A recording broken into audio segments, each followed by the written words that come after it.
संभल दंगे के मिल गए सबूत, जानबूझकर रची गई साजिश, योगी के आदेश पर खुली फाइल, अब बाबा करेंगे सबका इलाज।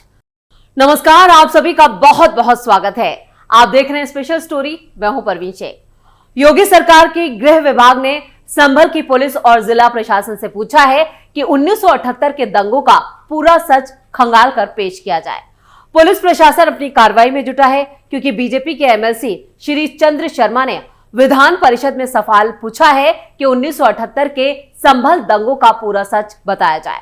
दरअसल संभल पिछले कुछ महीनों से सुर्खियों में बना हुआ है, कभी मस्जिद में मंदिर खोजने की खबर के कारण तो कभी दंगे के कारण। वहां कभी 46 साल बाद मंदिरों के ताले खुलने की चर्चा है तो कभी बावली कुओं की खुदाई में मूर्तियां मिलने की चर्चा है। इतना ही नहीं, पिछले कुछ दिनों से समाजवादी पार्टी सांसद की बिजली चोरी से लेकर अवैध निर्माण तक हर खबर के सूत्र संभल से जुड़ रहे हैं और इसी संभल पर अब दंगे की पुरानी फाइल तलाशी जा रही है। विपक्ष का कहना है कि संभल ही क्यों, यूपी में और भी दंगे हुए हैं, उनकी भी फाइलें खोली जाए, सच पता किया जाए। लेकिन सीएम योगी के आदेश के बाद विपक्ष की बेचैनी बढ़ चुकी है, उसे घबराहट हो रही है क्योंकि सच सामने आएगा तो विपक्ष पूरी तरह से एक्सपोज हो जाएगा। 1978 के दंगे पर सियासी दंगल, बीजेपी एसपी में जुबानी जंग हुई तेज।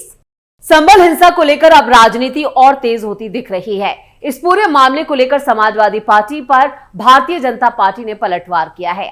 बीजेपी के मुताबिक संभल में जिन लोगों का नरसंहार हुआ उन्हें इंसाफ दिलाना जरूरी है, उन्हें आज भी इंसाफ का इंतजार है। संभल हिंसा के बाद जो हालात बने हैं उसे लेकर समाजवादी पार्टी के प्रवक्ता अमीक जमई ने कहा है कि क्या आप उत्तर प्रदेश की हमारी जनता को ये बताना चाहेंगे कि उस दौरान मुख्यमंत्री कौन थे? मैं आपको बता दें कि 1978 में राम नरेश यादव मुख्यमंत्री थे। उन्हें उस दौर में जनसंघ का समर्थन हासिल था। उस दौरान वरुण कल्याण मंत्री थे। 1978 में अगर हिंदुओं के साथ कोई जुल्म हुआ तो आज जो ये भाजपा के नेता हैं जो उस दौर में जनसंघ में हुआ करते थे वो खामोश क्यों थे? उन्होंने कहा कि उनसे पूछिए कि वो क्यों खामोश थे। 1978 के बाद यूपी में छठी बार आपकी सरकार है। क्या आपको आज तक किसी ने रोका था कि आपको जांच बिठाने के लिए? समाजवादी पार्टी के आरोपों से इतर भारतीय जनता पार्टी के प्रवक्ता राकेश त्रिपाठी ने कहा, संभल में बहुत कुछ छिपाया गया था। संभल में खुदाई से बहुत सारे तथ्य निकलकर सामने आए हैं। बहुत से इतिहास के वो पन्ने खुल गए हैं जिनमें अत्याचार की गाथाएं हैं, जिसमें मासूम लोगों के नरसंहार है, हत्याएं हैं और इन मामलों की जांच की जानी, दोषियों को सजा दिलाना और पीड़ितों को न्याय दिलाना अभी भी बाकी है। अगर इन बातों को लेकर आज आवाज उठाई जा रही है तो इससे जरूर सुना जाना चाहिए। पीड़ित अभी भी न्याय की आस में बैठे हैं, उन्हें उम्मीद है कि न्याय जरूर मिलेगा। यूपी सरकार ने 1978 में हुए संभल दंगे की फिर से जांच कराने का आदेश जारी किया है। आपको बता दें कि 1978 में हुए इस दंगे में 184 लोग मारे गए थे। यूपी सरकार को लगता है कि 46 साल पहले हुए उस दंगे की जांच सही से नहीं कराई गई थी। योगी सरकार का मानना है कि उस दौरान जांच पूरी करते वक्त हिंदुओं के साथ भेदभाव किया गया था। बताया यह भी जा रहा है कि इस मामले में अब गृह विभाग की तरफ से संभल के डीएम और एसपी को चिट्ठी भेज दी गई है। इस दंगे में 169 मुकदमे दर्ज हुए थे। सीएम योगी ने बीते दिनों विधानसभा में कहा था कि 1978 में 184 हिंदुओं का सामूहिक रूप से उन्हें जलाकर मार दिया गया था। अनवरत कई महीनों तक कर्फ्यू लगा। 1980 से 1982 में दंगा और एक की मौत हुई। 1986 में 4 लोग मारे गए। 1990 और 92 में 5 और 1996 में 2 लोगों की जान गई। लगातार ये सिलसिला चलता रहा। मुख्यमंत्री ने विपक्ष पर तंज कसते हुए कहा था कि 1947 से अब तक संभल में 209 हिंदुओं की हत्या हुई है और एक भी बार यहां पर निर्दोष हिंदुओं के लिए 2 शब्द नहीं कहे गए। घड़ियाली आंसू बहाने वाले लोग निर्दोष हिंदुओं के बारे में 2 शब्द नहीं कहे। मुख्यमंत्री ने कहा था, संभल में बजरंग बली का जो मंदिर आज निकल रहा है, 1978 से उस मंदिर को इन लोगों ने खुलने नहीं दिया। शाही जामा मस्जिद या पौराणिक मंदिर, अंग्रेज का फुटनोट और बाबर का सच। करीब 3 महीने पहले देश में एक मंदिर मस्जिद विवाद शुरू हुआ। यह विवाद था उत्तर प्रदेश के संभल जिले की शाही जामा मस्जिद को लेकर। 19 नवंबर 2024 को जिला अदालत में एक याचिका दाखिल हुई और उसमें दावा किया गया कि यह मस्जिद नहीं बल्कि श्री हरिहर मंदिर है। याचिका पर सुनवाई हुई और उसी दिन कोर्ट के आदेश पर मस्जिद का सर्वे हुआ। ये सर्वे शांतिपूर्ण तरीके से हुआ, लेकिन 24 नवंबर को जब फिर से सर्वे के लिए टीम पहुंची तो हिंसा भड़क गई और 5 लोगों की जान चली गई। उसके बाद सर्वे नहीं हुआ, लेकिन प्रशासन ने संभल में अतिक्रमण विरोधी अभियान शुरू किया, जिसमें पुराने मंदिरों, बावलियों और कुओं का पता चला। अब यहां पर इलाहाबाद हाईकोर्ट ने 8 जनवरी 2025 को अदालत में संभल मस्जिद मामले की सुनवाई पर रोक लगा दी। ये पहली बार नहीं है जब संभल में मस्जिद और मंदिर का मुद्दा उठाया गया है। साल 1878 में भी एक याचिका दायर की गई थी। हालांकि तब मस्जिद में सिर्फ जाने की अनुमति मांगी गई थी, पूजा अर्चना करने की मांग नहीं की गई थी। यहाँ पर एक बीबीसी की रिपोर्ट के मुताबिक मस्जिद कमेटी की तरफ से वकील मशहूद अली फारूकी ने बताया कि यह याचिका छेदा सिंह नाम के एक शख्स ने दाखिल की थी। उस वक्त मुरादाबाद कचहरी में सुनवाई हुई थी, लेकिन छेदा सिंह ये केस हार गए थे। उस वक्त इस मामले में 2 अहम सवाल उठाए गए। एक तो यह कि क्या पहले कभी वहां कोई मंदिर था या पहले से ही मस्जिद थी। इसके बाद छेदा सिंह इलाहाबाद हाईकोर्ट भी गए, लेकिन वहां भी उन्हें हार मिली। इलाहाबाद हाईकोर्ट ने दस्तावेजी साक्ष्यों के आधार पर माना कि यहां मस्जिद थी, ना तो वहां कभी पूजा हुई और ना ही कभी कोई मंदिर तोड़कर मस्जिद बनाई गई। अब जब याचिका दाखिल हुई तो फिर से वही सवाल उठ रहे हैं और दोनों पक्षों की ओर से तर्क दिए जा रहे हैं। हिंदू पक्ष की ओर से एक याचिकाकर्ता महंत ऋषि राजगिरी का दावा है कि संभल एक प्राचीन नगर है और भगवान विष्णु के 10वें अवतार कल्कि का जन्म भी यहीं होगा। केला देवी मंदिर के एक महंत ने संभल का त्रिकोणीय मानचित्र दिखाते हुए कहा कि यह मस्जिद नहीं मंदिर है और वो परिसर में पूजा अर्चना की तैयारी कर रहे हैं। उनका कहना है कि सकंद महापुराण में इस बात का वर्णन है, जिसमें इस बात का भी उल्लेख है कि संभल में बहुत से तीर्थ हैं। मामले में एक और याचिकाकर्ता हरिशंकर जैन ने अपनी याचिका में बाबरनामा का जिक्र किया है। बाबरनामा खुद मुगल शासक बाबर ने लिखा था और ब्रिटिश ओरिएंटलिस्ट एनेट बेवरेज ने इसे ट्रांसलेट किया था।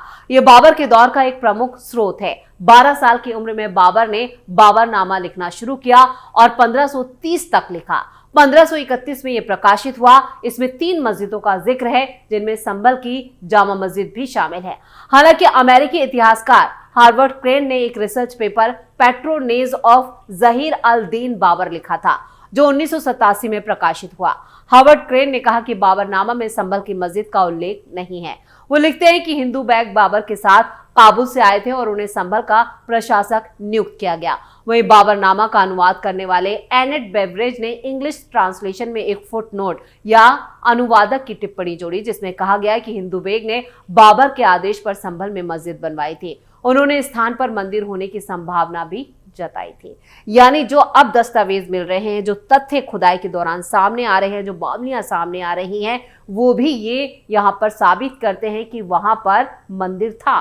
और जिस तरह से बार बार हिंदू पक्ष दावा कर रहा है कि संभल जो है वो एक पौराणिक यानी कि ऐतिहासिक जगह है, और जो खुदाई में चीजें सामने आ रही हैं वो भी यही साबित कर रही हैं। सुप्रीम कोर्ट पहुंची मस्जिद कमेटी। इधर संभल जिला प्रशासन के खिलाफ शाही जामा मस्जिद कमेटी ने सुप्रीम कोर्ट का दरवाजा खटखटाया है।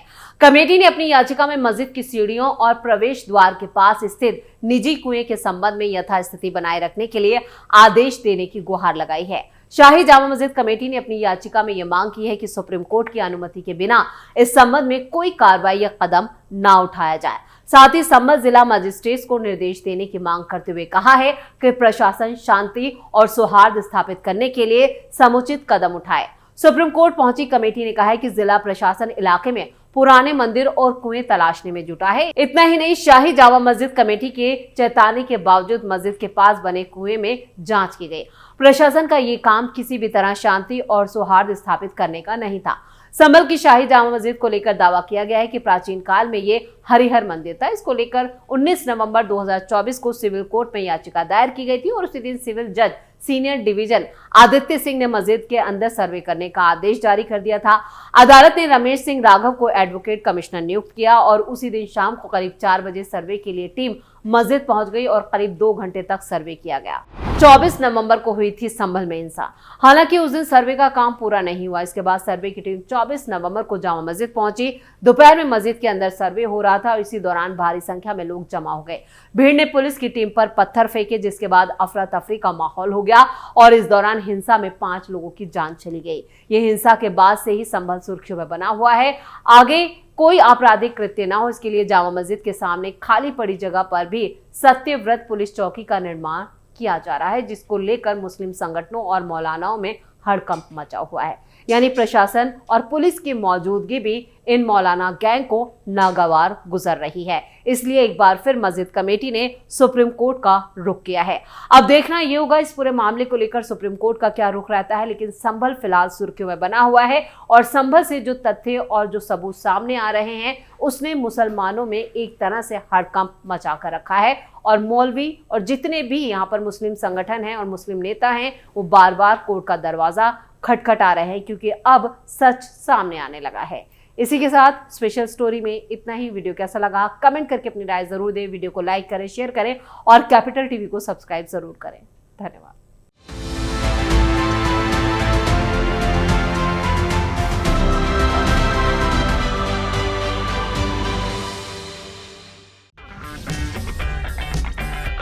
अगर आपको हमारा वीडियो पसंद आया हो तो इसे लाइक करें, हमारे चैनल को सब्सक्राइब करें और हाँ, बेल आइकन दबाना ना भूलें ताकि आप तक हमारे वीडियो की नोटिफिकेशन पहुंचती रहे। आप अपना सुझाव हमें कमेंट बॉक्स में दे सकते हैं। हमारे साथ जुड़ने के लिए शुक्रिया।